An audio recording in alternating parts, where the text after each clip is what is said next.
Thank God it's Friday. Hello and welcome to the marketplace. With me, Charles Aite. Here's what's coming up. The Bank of Ghana targets Citi's firm's stability with new domestic purchase of gold program, which seeks to shore up the country's gold reserve. The domestic gold purchase program will pave the way for the bank to grow its foreign exchange reserves, to foster confidence, to enhance currency stability. Also, former president of the Ghana Association of Bankers backs calls for review of June ending deadline for deployment of fortified armored vehicles by banks to cut bulk cash. Specialized vehicles that have to be imported and all of that. So I'm sure some space will be given for banks to comply. Plus, nationwide data protection training underway for HR practitioners as the world of work changes amid the coronavirus pandemic. There is more from the 2021 AGM of the Chartered Institute of Human Resource Management. Policies and procedures in place to take care of all the intricacies that is involved in working from home. With that, to making sure that the necessary infrastructure that provides security, in terms of information that flows in and out of the office. And later in the bulletin, effects of COVID-19 continue to bite tourism sector hard as it contracts by 10.7% in the first quarter of this year. We'll hear from the president of the Ghana Hotels Association on this pressing matter. We have all these stories and more coming up shortly after this break. Do stay.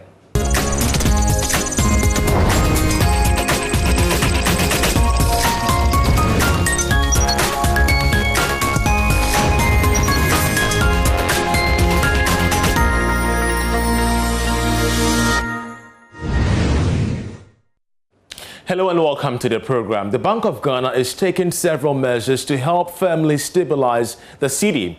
The regulator to this end has begun a program to purchase gold locally to build its reserves held in dollars. The move is coming after more than 50 years of freeze in building gold reserves in the country.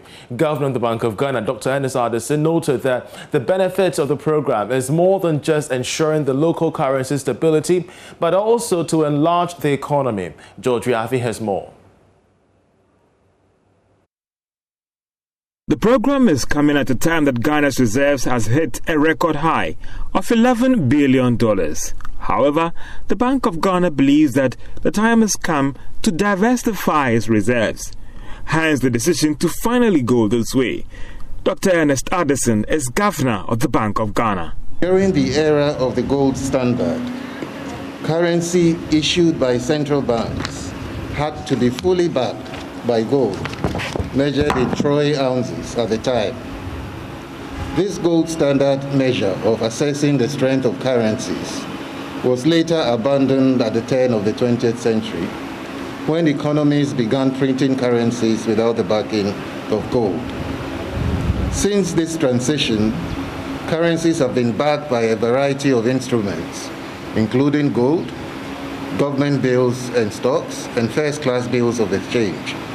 In fact, when Ghana issued its jurisdictional currency in 1958, the original currency cover assets for the currency included gold, as well as sterling and call money in the United Kingdom, as well as British Treasury bills with maturities not exceeding 3 months, among others. The history of monetary management has revealed that while gold in the reserve cover mix was not given much weight, the managers of the economy during the 1960-61 financial year took a bold decision to increase the amount of gold to be held in the cover asset mix for the cedi. The governor of the Bank of Ghana, Dr. Ernest Addison, has been given details of this whole gold reserves program and how it will be implemented in the coming days. The program we are launching today therefore sets the stage for Ghana to purchase gold as part of its efforts to build its reserves. This initial step will enable the Bank of Ghana to buy domestically produced gold from selected aggregators and mining firms and pay in the local currency at the prevailing market price. Through this program, the Bank of Ghana expects to double its gold holdings in the next 5 years. Dr. Ernest Addison was optimistic that the program will not just help stabilize the Ghana cedi, but go a long way to help the economy in the long term and even attract more foreign direct investments. Other than the diversification benefits of gold for our reserves portfolio, the domestic gold purchase program will pave the way for the bank to grow its foreign exchange reserves, to foster confidence, to enhance currency stability, and would also help to create a more attractive environment for foreign direct investments and growth. The program would also enable the bank leverage its gold holdings to raise cheaper sources of financing to provide short-term foreign exchange liquidity. The initiative can be described as historic because over the years, the Bank of Ghana had not taken steps to build its reserves by adding more gold. George Rafi there with our report. Now, the former president of the Ghana Association of Bankers, Alhassan Andane, is backing calls for the review of the June-ending deadline for the deployment of armored bullion vans by banks to cut bulk cash. The Inspector General of Police, James Opon-Buona, has directed banks to have all the vehicles for carting of currencies be fully fortified and armored by the end of this month or risk losing their services. The former MD of Amalgamated Bank, Mensin Tokonu, was the first to have called for a review of this directive. Mr. Andani says a little extension will see all the banks fully comply. He spoke on PM Express, the business edition. Well, it's the stage of development of the economy. So we in terms of investment by banks, thanks to technology, banks have been able to put in significant infrastructure to facilitate payment or cashless payment. However, we're evolving as an economy from very heavy cash dealing to now we kind of in between transitioning from cash to cashless payment. And it's all a set of mindset change and education and also just ensuring that the payers and also the traders have all the infrastructure available to transition into cash-like or cashless economy. But it's a transition. We've seen significant drop in the amount of cash that was being paid. But you wouldn't just, it's not a snap of the finger and people would just transition to cashless or cash-like economy. It's a process that is ongoing at the moment. The leadership of the Bankers Association have already articulated their position to the leadership of the Ghana Police Service. We can understand the anxiety and we are very concerned. There have been significant loss of lives and protecting cash. This is a service they are doing to the Ghanaian public.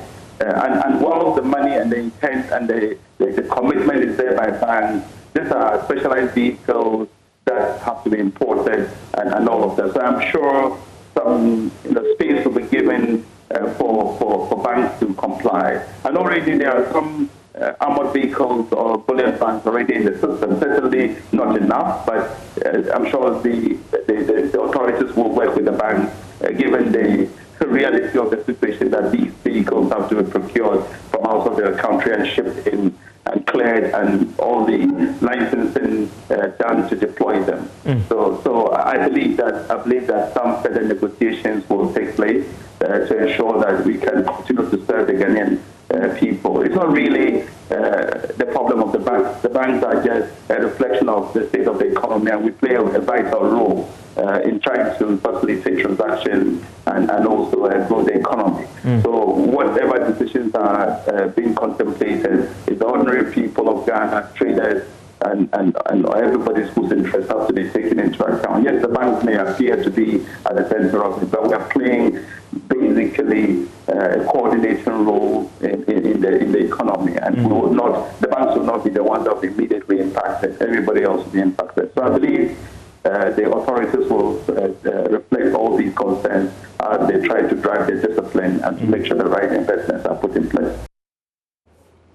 Well, as companies and workplaces gradually recover from the impact of the coronavirus, The Chartered Institute of Human Resource Management is embarking on an aggressive data protection training for HR professionals across the country. This is to equip them as well as their respective companies for the demands and attendant threats of working remotely and online. Ebenezer Agbeto is the Chief Executive of the CIHRM. He spoke at the 2021 Annual General Meeting of the Management Institute.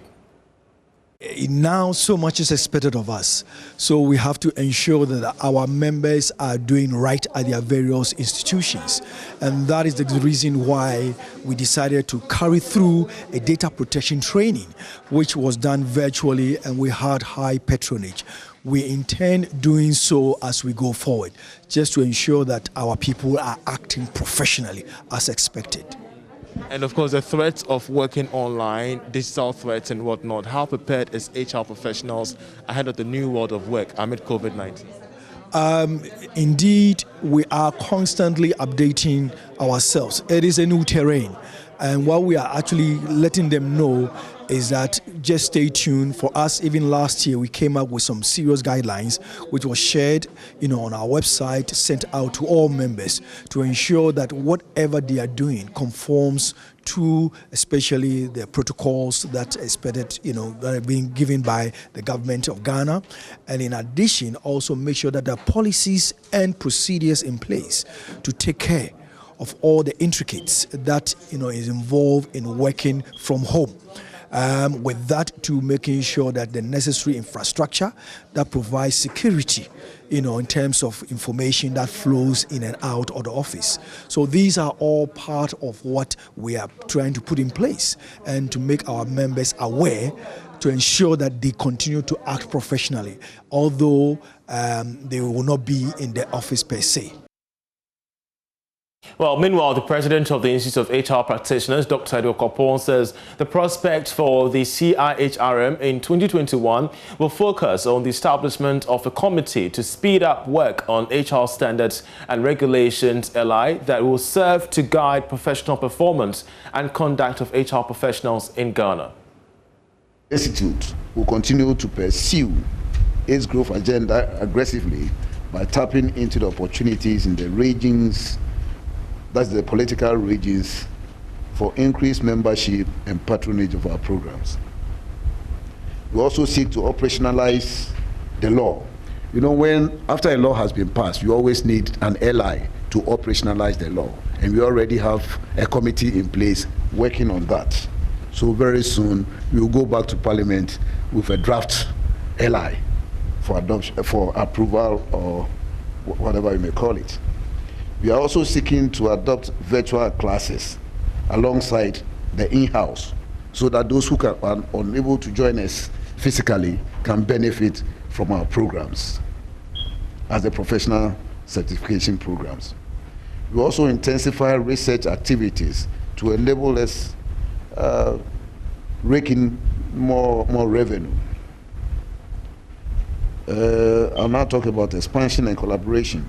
We will continue to collaborate and work closely with learning partners to penetrate and establish presence and accessibility in all the regions of Ghana. We also intend holding the HR Star Awards and the HR Breakfast Forum this year. You know the financial implication of such events, and we urge all of you to come to our aid to make it a success. We are steadfast in our resolution to make our institute the professional HR body of choice. In this regard, I invite you to come on board as institutional citizens and not spectators. In 2019, we made an income of 2 million and an expenditure of 1.7 million, so a surplus of 296,323. In 2020, we made an income of 1.7 million, an expenditure of 1.6 million, indicating a surplus of 88,527.62. Thus, total income decreased from 2 million to 1.6 million in 2020, a net decrease of about 352,972.35, representing a 17% decrease. Total expenditure for the same period also decreased by 145,176, representing 8.4% to 1.5 in 2020 as against 2019, an amount of 1.7 million. The Institute thus recorded a net surplus of 88,527 in the year 2020 as against 296.32 in 2019. Well, still to come in the bulletin, effects of COVID-19 continue to bite the tourism sector very hard as it contracted by 10.7% in the first quarter of this year. Of course, we'll hear from the president of the Ghana Hotels Association, who is on standby after this break. Do stay with us.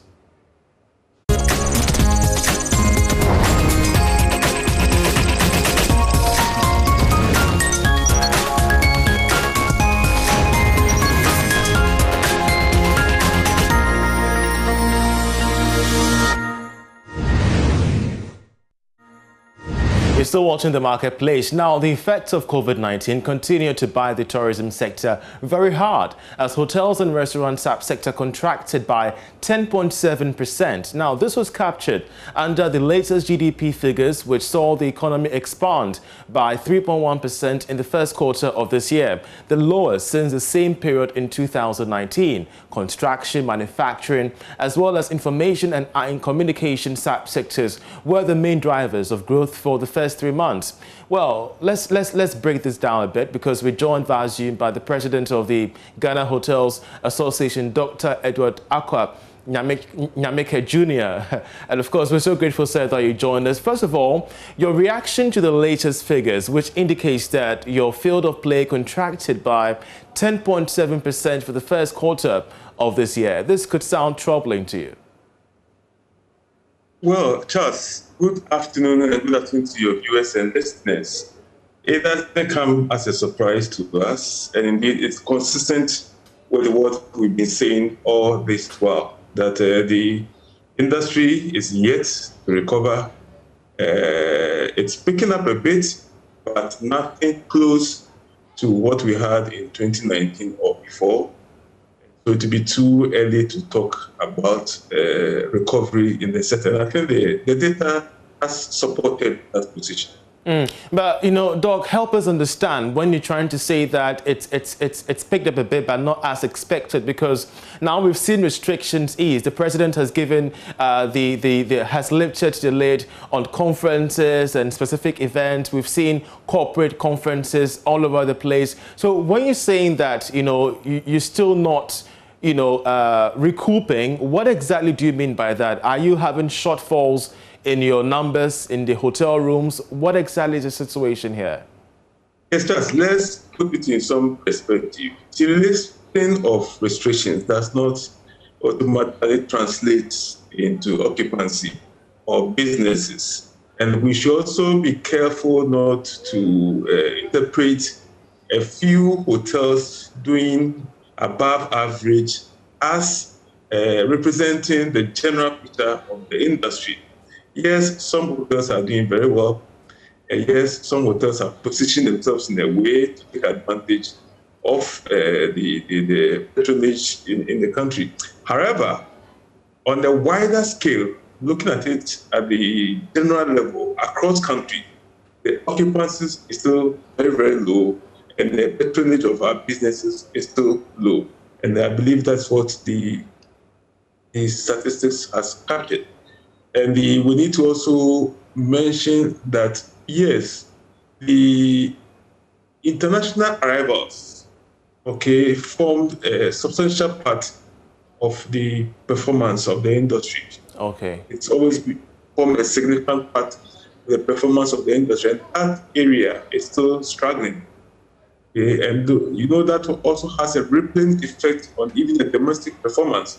So once that one is still struggling, then the picture is still gloomy, as we All right. say. The Ghana Enterprises Agency, then the National Board for Small Scale Industries, they have, says that your members have received their share of the COVID-19 stimulus package. How do you respond to this? Yes, have you seen the data, the information? Have you seen anything that suggests the number of hoteliers that received? You see, and I think that we need to be clear about some of this information. The industry is massive, it's huge. The tourism and hospitality industry is huge. The hotels form this segment of it. So I don't know if you are talking about the tourism and hospitality in general or the hotels in particular. And again, when we talk about the tourism and hospitality, we have a lot of very small scale operators. Okay, like the job operators, we have those who also do all kinds of export small businesses here and there. All right. That in no way represents the industry. When we talk about the hotels, I would love to see information from now Ghana Enterprises Agency as to the number of hotels that received that stimulus package and the quantum. But sitting from your perspective, and from the data that you have as the president of the association, what can you tell us about the reception of the receipt, of these funds from the Ghana Enterprise Agency? What exactly do you have in terms of facts and figures to prove that? I wish I had the facts and figures to talk about as we speak now. What happened was that the NSSI then started so well with us, was very transparent. We sent all the list of our members to them, and they were giving us information. Eventually, when the disbursement started, they gave us a list of about 8 names, and that was it. We never heard nor received any further information from them. So as we speak, I am unable to say X number of hoteliers received support from NDSSI. And you know the way we also treat monies. The hotels are also not ready to come up and say, I received this amount. So the best source of that information would have been NDSSI. And they are sitting on that information. What are they going to tell us? Which hotels received it and how much was received? Okay, so it's unfortunate. I should have had that information, like I say, where I'm sitting as the president of the association. But I don't. Because those who disburse the money, who are supposed to give us the figures, are not ready to give us those figures. But moving forward, back to the GDP figures, we're told by some economists that the 3.1% growth in the first quarter of this year is an indication that the economy has recovered strongly from COVID-19. Are you confident of a trickle-down effect on your industry? We are hoping so. We are hoping so, especially with the launch of the domestic tourism promotion. We are hoping that the measures that the tourism authority and then the ministry, and of course supported by the president of the land, are putting in, it will hinder some growth in the economy. And you see, people use disposable income for tourism. So once there's some extra income for citizens, then they want to venture some tourism. Otherwise, we'll have to be where we are. All right, Doc, in just a minute, I would want to take you back to one of your submissions where you stated clearly that some of your members, some hotels, are re-strategizing to take advantage of the reopening of the economy.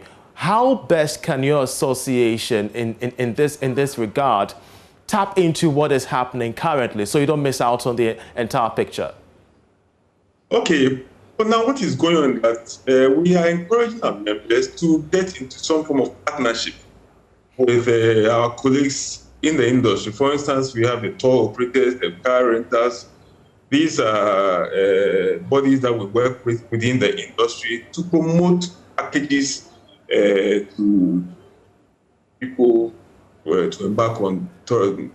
And again, we have also embarked on managing the few resources that we have in terms of education and in terms of training to cut down cost in terms of cost management so that at least there's some profit margins in it. And of course, we are also pushing for the online marketing, the social media marketing. We are getting our members to go more in that direction because doing the business as usual in the past. It's not taking anybody anywhere. So exactly. we are pushing for exactly. that. The more need for you to reposition yourself. We're so grateful, Dr. Edward Akanyamike Jr., the president of the Ghana Hotels Association, having a discussion with us on the impact of COVID. They're still feeling the pinch, and they want government to intervene as a matter of urgency. That's how we end this edition of Marketplace. I'm Charles Aite, being grateful that you joined us throughout the week. Let's do same next week as well. For more news, log on to myjoyonline.com/business. Enjoy the rest of our programs.